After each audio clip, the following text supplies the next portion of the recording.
What up, Super Fun Force? We're here back on Beyblade Tuesday, and guess what? I'm doing a retro unboxing.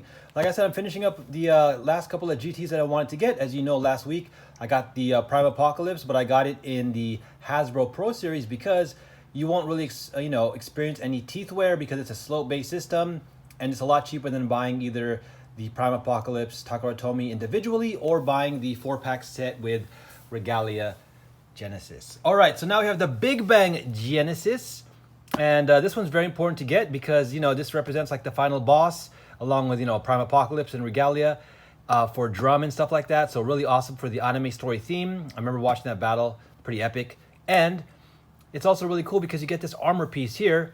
Now, it's tricky because if you want to use both Prime Apocalypse and Regalia, and even Big Bang, you're gonna need like 3 armors. So I haven't really looked into getting more. I don't definitely want to buy 3 of these, but at least I'm having 1 armor. And then experimenting, like I said, I didn't really feel like I wanted to get Regalia. I like the Prime Apocalypse gimmick, but we'll see. Maybe I'll get the Regalia with the hybrid. We'll see what happens in the future, and maybe Hasbro will actually release an electric driver. If it doesn't, well, I don't know. We'll see what happens with the Takara Tomy.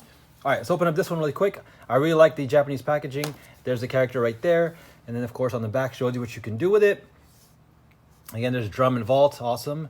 And then it shows you here the armor, the energy layer, the chip. And, of course, you have the disc and the driver. Now, this is yard metal, really cool. Yard metal, I know, is pretty much okay.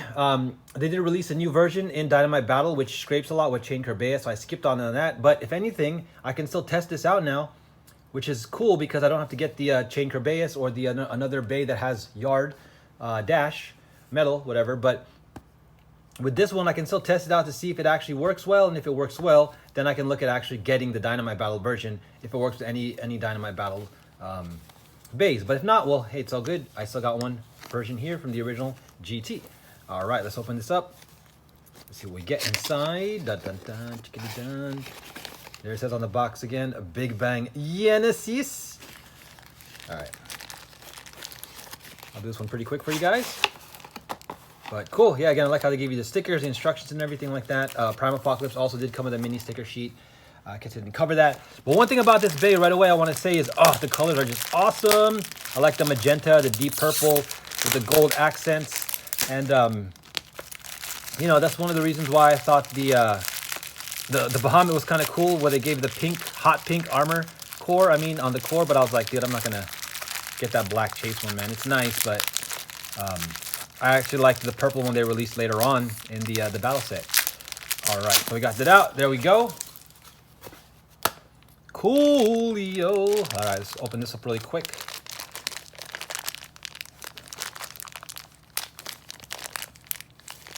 Yeah, this is a phenomenally gorgeous bay, even though it's a villain. And we get another 10 disc or 0 disc. I definitely wanted more of these. I only had like 1 at first, but Prime Apocalypse came with 1, and I got one with one of the Phoenixes, I believe. But let me open this over here so I don't have to struggle so much. But anyways, like I was saying, 0 is a great balanced disc, good overall weight, so it's good for anything pretty much. But primarily, I think stamina types and defense types will benefit from it, of course. But nonetheless, it is definitely a good driver and a must-have. And yep, there we go. Nice. So it's yard metal because it has the ball right there. But I guess, yeah, the one that came out in Dynamite Battle with Corbeas is going to be a dash version. And there is that. Now what I'm also going to do really quick, I'm going to jump over here, because I had a pretty strong version I built with Hasbro. Again, I first got it.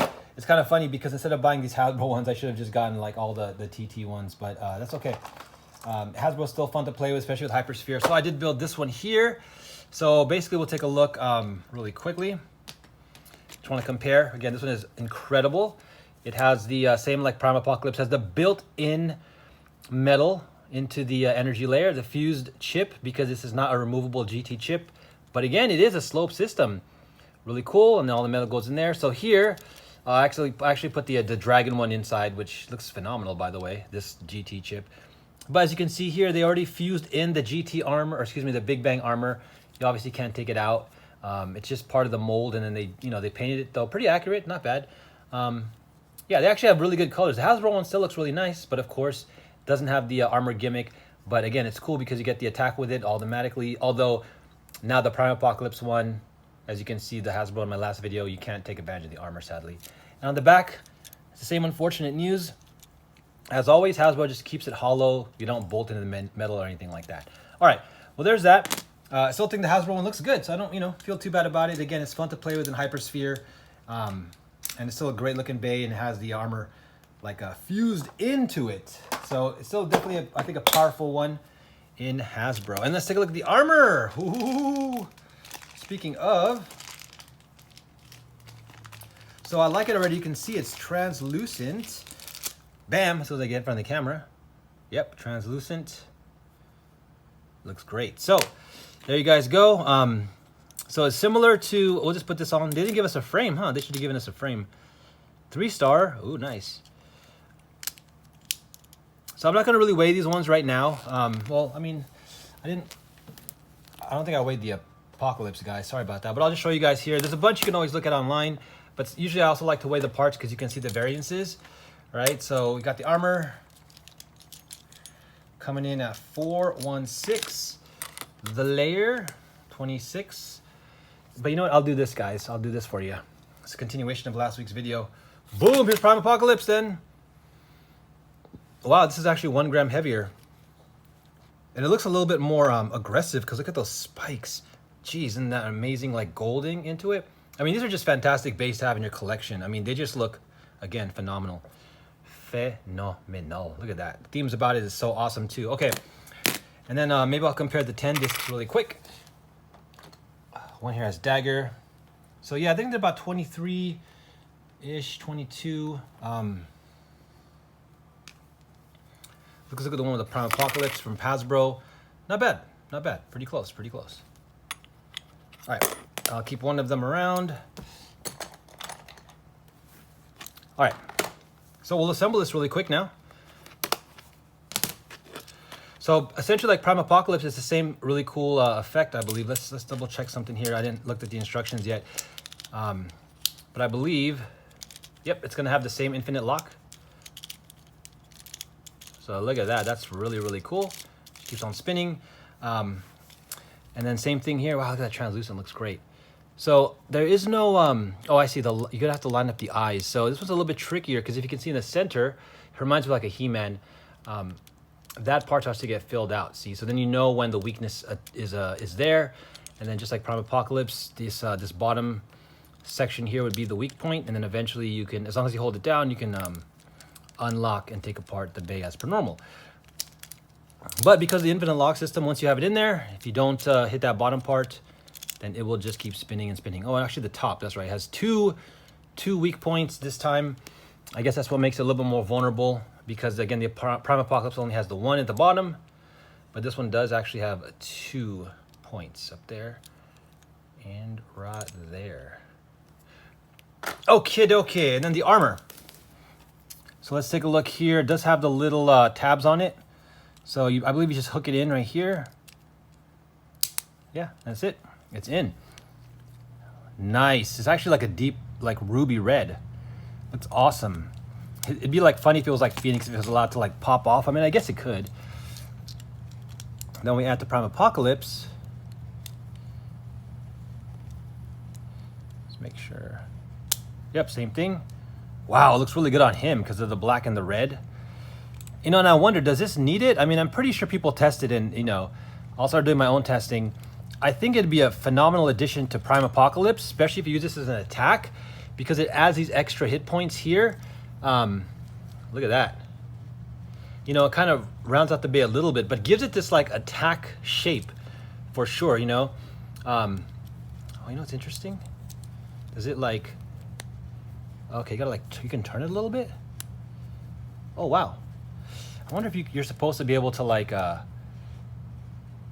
put it where you want. Otherwise, like when it gets hit, does that happen? Like, you know, oh yeah, it's a little bit of a twist right there.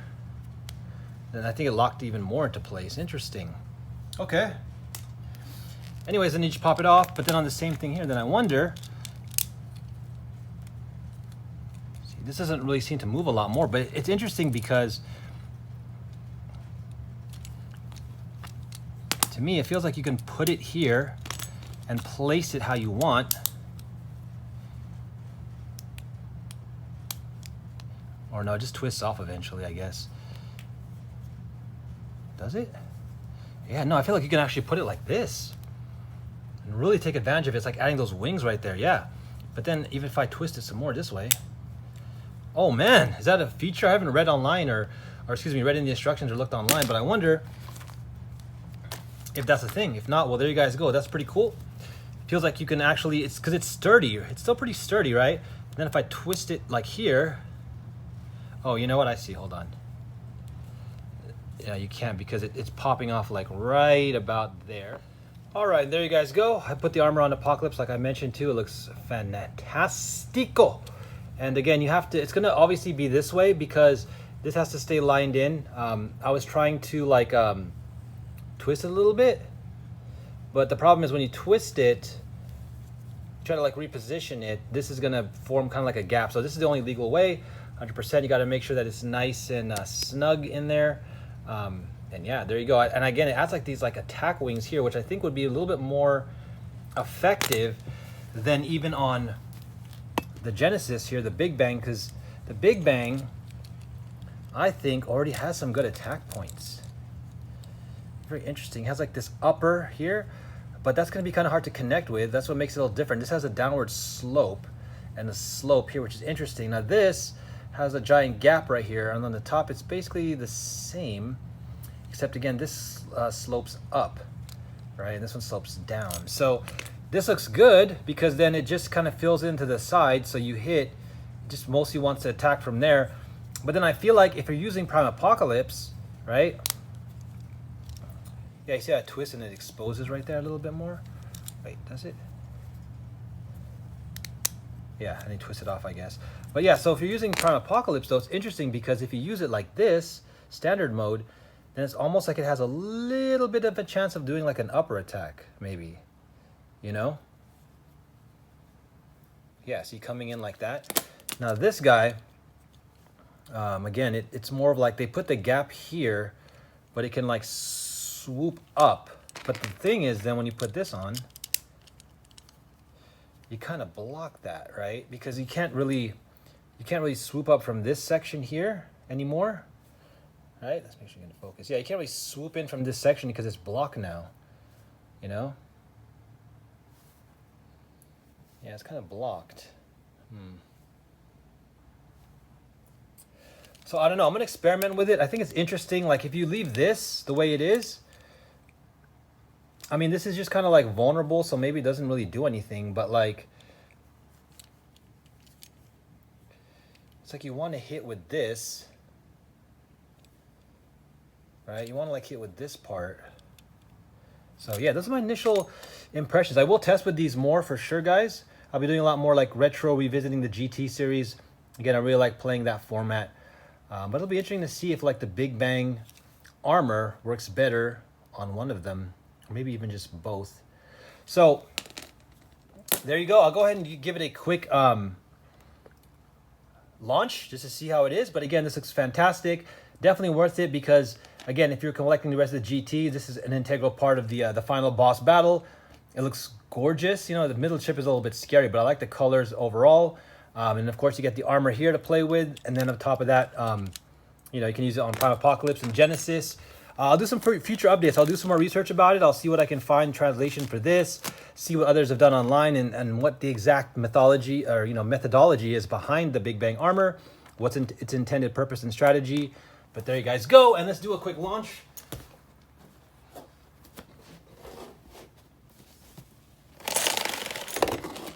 I'll do one without the armor. Let's see how Yard Metal works on the Pro Series.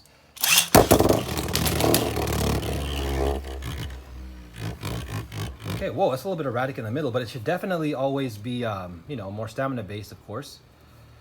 So yeah, it's going to want to stay there and plant. And the nice thing is, again, it's a metal ball.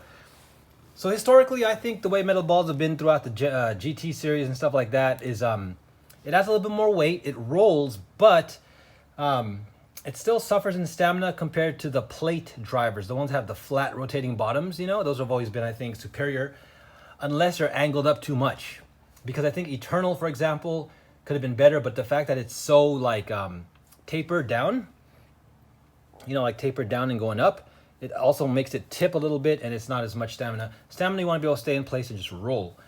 And it's funny because, you know, Atomic, such a powerful defining driver in this meta on these stadiums, doesn't have the same exact stamina on the DB stadium. So I like how they kind of even that out, you know, but we'll see what else comes out, you know. And like I said, I'll look forward to trying this yard driver on the DB Bay and stadium, or on DB Bays, and see how they work. But anyways, yeah, I'm excited so far. I'm going to go ahead and take a look at these guys and figure out how I want to build them for like attack, balance, defense, and stamina.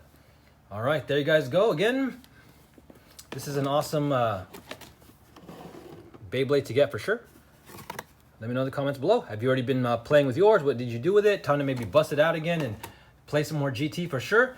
In the meantime, thanks for liking and subscribing. New Beyblade videos every week. And don't forget, keep your faith, say a prayer, spread that love, be positive, be thankful, and we'll be coming back at you. Peace.